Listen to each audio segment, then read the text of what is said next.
What is up, everybody? Hoang Zero here, and today I have for you a brand new deck profile. It is one of the most highly requested ones we've had in a long time, Alphamon. Alphamon is a deck that, as you know, was arguably the best deck in the format for BT9 and is now making his return thanks to all the new support he's received in BT13. So, without further ado, let's get started. Now, kicking things off, we do have the Digi Egg that you play in Alphamon. We do have the 4 Dorugamon. Dorugamon is, of course, your best form of draw. We did get a new BT13 Dorugamon that lets you draw when attacking, but this one is just the easiest since it doesn't rely on you attacking, so you can just tuck it under really easy and get those free value. Dorugamon also has an alt art, so, you know, why not, right? And then going into our level 3s, we do have the 4 Dorugamon. This Dorugamon is not only a searcher that grabs us whatever pieces that we might need, but also whenever we tuck it under or tuck something under with it already in stack, it does give us an additional memory. So it's really fantastic at creating some memory additional memory thresholds, right? I play a 1 of Ryudamon.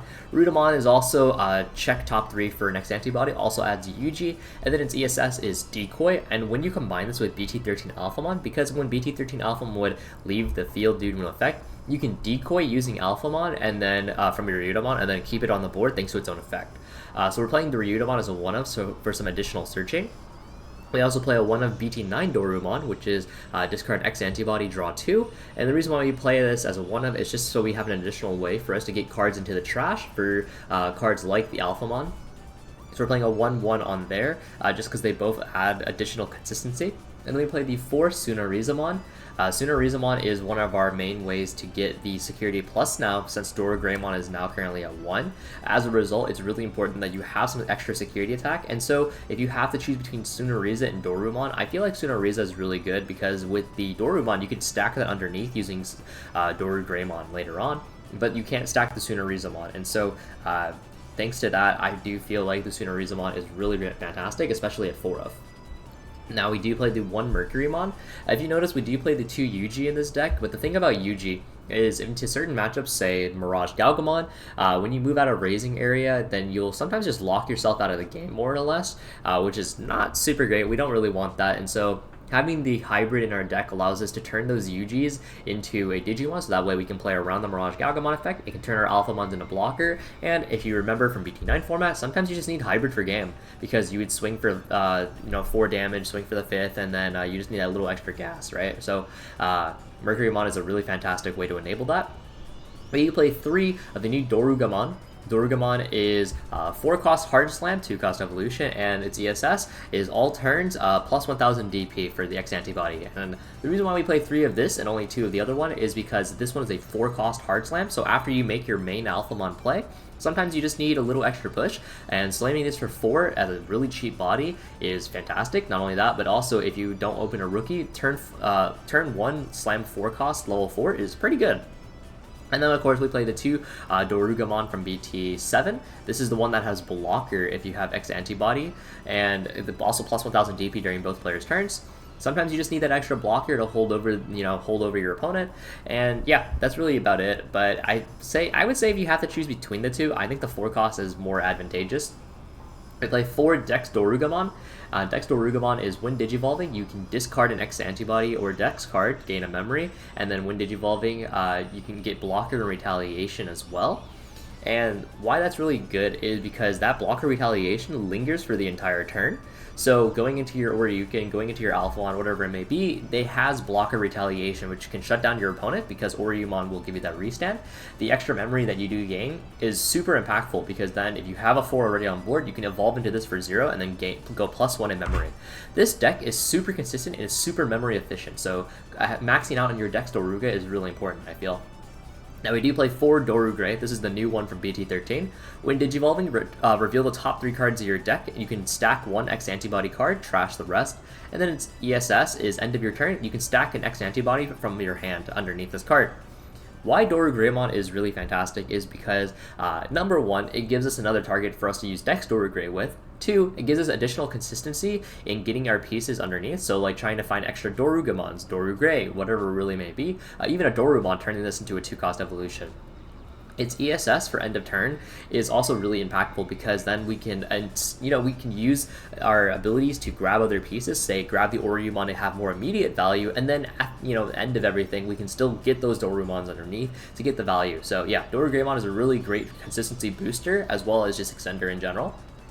Of course, also forgot to mention, Dora Greymon, if you stack something underneath using its effect, it is DP immune for the entire turn, which is very, very important, given that Shine Greymon is probably going to be the most popular deck in the format. So having a DP immunity against Shine is really great. And then Dora Greymon, Windage Evolving, stack an X Antibody from your hand underneath this card, and then it becomes DP immune and cannot be deleted by effects. And then its ESS is Security Attack +1 for X Antibody. So this card also gives you another form of DP protection. It gives you effect protection. It gives you that Security Attack Plus, so that way you can start racking up a lot of damage. Having 5 ways to get DP immunity against Shine Greymon format is really impactful. So definitely really great tools that Alphamon does have. And then the 2 Dex Dorugamon. Dex Dorugamon is 1 cost evolution, but when you evolve into it, you can discard and gain a memory. You can specifically X Antibody your Dex card. And then when Digi Evolving, you can pop a level 4 on your level 4 or lower on your opponent's side of the board. And this is, let me just double check. Yeah, if this has Dora Grey and Source, or Digivolve some trash, which you're not going to do, delete one of your opponent's level 4 or lower. So you can use this to delete memory blockers, for example, which would be a little bit problematic for your Oryuken combo. You don't want to play this card super heavily, just because it's kind of okay. It's like a break-even, right? But it procs Cool Boy, so you do have to have some semblance of it. Whereas Dorugamon, on the other hand, gets the block of retaliation when you evolve over the Dorugo. And then going into our level 6s, we do have Alphamon. This Alphamon is Wind Digivolving or on play, because you're sealed, right? But really, you're just going to use the Wind Digivolving effect. You can tuck underneath an X Antibody card from the trash, and if you do, then your opponent cannot attack with Digimon with a play cost of 10 or higher. And then all turns, once per turn, when this Digimon would leave the battle area by effect, place 1 card with the X Antibody or Royal Knight trait from this Digimon from the sources to the bottom of its owner's deck, and then prevent it from leaving play. So why Alphamon is so significant is because this Alphamon is almost like a pseudo floodgate, right? It prevents your opponent from actually swinging out with their big boss cards. It's really great against Mirage Galgamon because not only does it stop itself from getting bounced, but also stops them from comboing off. But just in general, having the ability to be a little bit sticky on the board is pretty great, and then stopping just combos. This Alphamon, however, is a 4 cost, so do keep that in mind when you go into that. That is a tad expensive, but you can grab like your Dorumon to make this a 3 cost. You can grab your Oryumon, you can grab your Dory Grey, whatever it may be. We do play the 3 Oryumon, Oryumon being Wind Digivolving. You may place 1 card with X Antibody and traits from your hand under this Digimon at the bottom of its source to delete one of your opponent's Digimon with a play cost of 7 or less, and then your turn once per turn, when an effect places a card underneath one of your Digimon, this Digimon gets plus 2000 DP and cannot be deleted by your opponent's effects until the end of your opponent's next turn. End of attack is the ESS once per turn if this has Alphamon in its name, unsuspended. So a couple of things to unpack. Number 1, it has the ability to tuck something underneath its by itself, just using its own effect. And a lot of cards in this format are 7 costs and below. Specifically, all the Rise Greymons, the Mock Galgamons, these important level 5s that your opponent wants to go into, Oryumon will pop it. So if your opponent decides to get a little bit greedy, everything except for Rise X, for example, they want to go into the Rise Greymon that plays a Marcus for free, then you can go ahead, pop their stack, and then they're behind in so much tempo. Having the ability to also become immune to deletion effects is really impactful. So into Alphamon, for example, they can't remove you using the Karada, and so that's pretty great.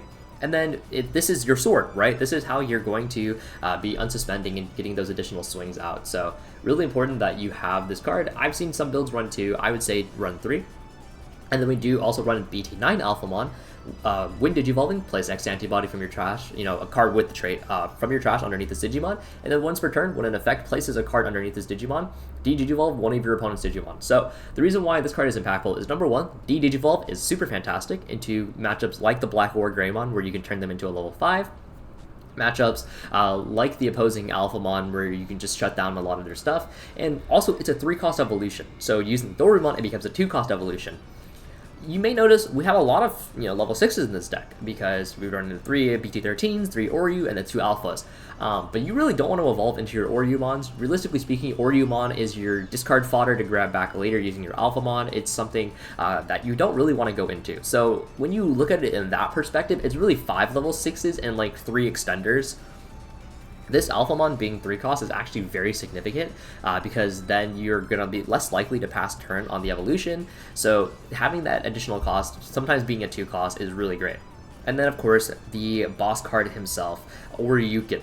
Oryuken is a 7 cost evolution, but if you have Alphamon with the Oriyumon sword underneath, then it is a 3 cost evolution.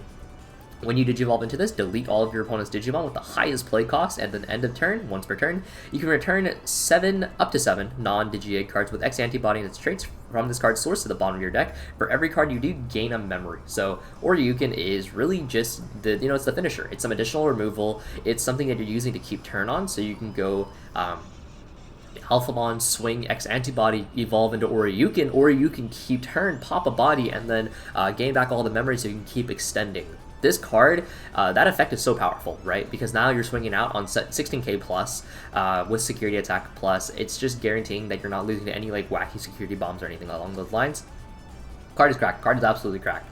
And then we run the one of Breath of the Gods. This card is one of your Digimon gains reboot, and also it cannot be bounced, cannot be bot deck, and it cannot be DT minus. So against Mirage, it's additional protection. Against Shine, it's additional protection. The reboot also allows you to push out a little bit and extend, and then you can reboot back into that blocker with retaliation if you need to. Its security effect prevents your security from being swung at, so it's an additional way for you to stabilize in the game. Say if they're trying to push for a game, like if they somehow got through the Alphamons. If the Alphamon doesn't have its board-wide effect, then you have this Breath of the Gods to bail you out at times. We're on one of Congo. Congo is your opponent's Digimon, or opponent's opponent's Digimon with 7 cost or less cannot swing, and then neither player can heal, so it can't add to security. And then its security effect is Activate Main. So why this card is important, and why this card is fantastic, is number 1, Metal Greymon from Blue Flare is a 7 cost, so stop that from swinging. Marcus also cannot swing. So Congo stopping Marcus from swinging means that Shine Greymon is in a world for hurt, because not only do they have to deal with a deck with DP minus, but also your Marcus can't swing, they can't suspend, so specifically you can't get the evolution. But do mind that Congo states cannot swing at player. If you have a tapped out Alphamon, they can swing at the Alphamon. The Marcus can swing at the Alphamon and trigger the evolution, so do keep that in mind. Really 3 memory boost. This card is goated, card is cracked. I love memory boost. I feel like in every single deck I want to play 3 or 4. Check out 4, add a card of that respective color. You can cash it in later for 2 memory. You can literally just stack Cool Boys and memory boost and then just pop off later into the game. It's super effective. And then 2 X Antibody. I know this card wasn't very popular amongst Alphamon players back in BT9, but this card, it won a regional thanks to one of our boys, actually, Joey, and I actually took his list to get my invite as well. The X Antibody enables a lot, because what it allows you to do is you can swing out and evolve into your Alphamon or your Oryuken or whatever it may be mid-combat, which is insane, right? So you can go Alphamon, a swing, and then effect, evolve Oryuken, and then end of turn, end of attack, restand, and then end of turn, Oryuken gain back all of the memory, and then you can keep on going. But the important part here is that you're swinging out on the Oryuken, so you can get the pop mid-combat. So if they have, say, a really annoying blocker, or if they just have something that you need to get through to begin with, you can pop that problematic card mid-combat before the actual combat occurs. Not only that, you can use this to trigger your Dorugamon. You can use this as additional fodder for the Oryuken. It's just free. It's just super free. Like, I don't know. And security effect is gain a memory, add this card to hand. Now you do play the 2 Yuji. Yuji acts like a bond tamer, basically. It's when you move a card with X Antibody from your raising area to the battlefield, gain a memory, draw a card. So this is what I'm saying, like if you're playing against BT11 Mirage Galgamon, sometimes you lock yourself out of the game, which is why it's important to have a hybrid. And then when one of your cards with X Antibody swings, tap the Yuji, and you can stack underneath. You can stack an X Antibody underneath that Digimon, so you can use the Yuji to mid-combat stack a Dora Greymon, stack an Oriyumon, whatever it may be. This will allow you to enable, set up a lot of your really powerful combos, so that way you can invest in grabbing other pieces instead. And then you play the 4 Cool Boy. Cool Boy is actually stupid busted in this deck because it searches your entire deck minus Tsunarizumon for whatever reason. And also you can tap it to gain memory, draw additional cards. I mean, it's 2 costs. You literally have the Dex Doruga, you have the Dex Dora Grey. Like, it's so free. Cool Boy is so absurd in this deck, it's actually ridiculous. You may ask, okay, why don't you play Coda then? Coda being a memory tamer specifically for the X Antibody archetype, and let me tell you, I hate playing that card for 4, because realistically speaking, why would I play Coda when I can just play Cool Boy or play Memory Boost? because I can cash it in later for a much more impactful play, and I'm passing over a lot less. So if you want to play Coda, I mean, like, go ahead, by all means. You can if you want. I don't think it's a terrible card. I just think playing to this low-to-the-ground, efficient style of play is much better in the grand scheme of things. Alphamon is arguably the most consistent deck in the entire format because you have access to so many searchers. You have the Dorugamon that draws 2, you have Cool Boy, you have Yuji, Memory Boost, whatever it may be. Like, everything you do in this deck searches or improves your consistency in some capacity. This is the most consistent deck in the format. The only caveat I would say, because you do really great in Shine, you actually do pretty well into Belphamon, right? Because it's really difficult for them to remove you. I would say a difficult matchup that you have to be aware of is probably going to be Hunters to an extent because of Quartzmon, and then just being able to like swing out really early against you, get a lot of chip. But like anything with green, really. Green is like, going to be problematic, right? Just Quartzmon's abusing in general. Bloom is going to be a difficult matchup because they can tap out your Alphamon, and then Alphamon is not immune to battle. It's only immune to effect, so they can just swing over. That's a problem in itself. And Mirage Galgamon can be a little tricky because if you don't kill them on your Oryukin turn or your push turn, then they wait out your Alphamon. They wait out the Alphamon effect and then just clap you back, which would be really devastating. The biggest thing I would say is that with the loss of Dora Greymon on 1, you're relying a lot on seeing the Tsunarizumon, seeing the Dora Greymon to actually push for damage, and if you're missing these pieces, you're going to be very low damage, and that's going to come back at times to bite you in the ass. So that is the most important thing to keep in mind, is that the lack of damage, you have to play around that. So whether that's hardball getting for Tsunarizumon, whether that's playing a little bit slower and setting up a more control style-esque board, figure that out, adjust to your game plan, and yeah. So thank you all so much for watching. Hope you enjoyed it. I know a lot of people have been really excited to play this deck. I know I'm for sure excited to play this deck, and yeah, peace out.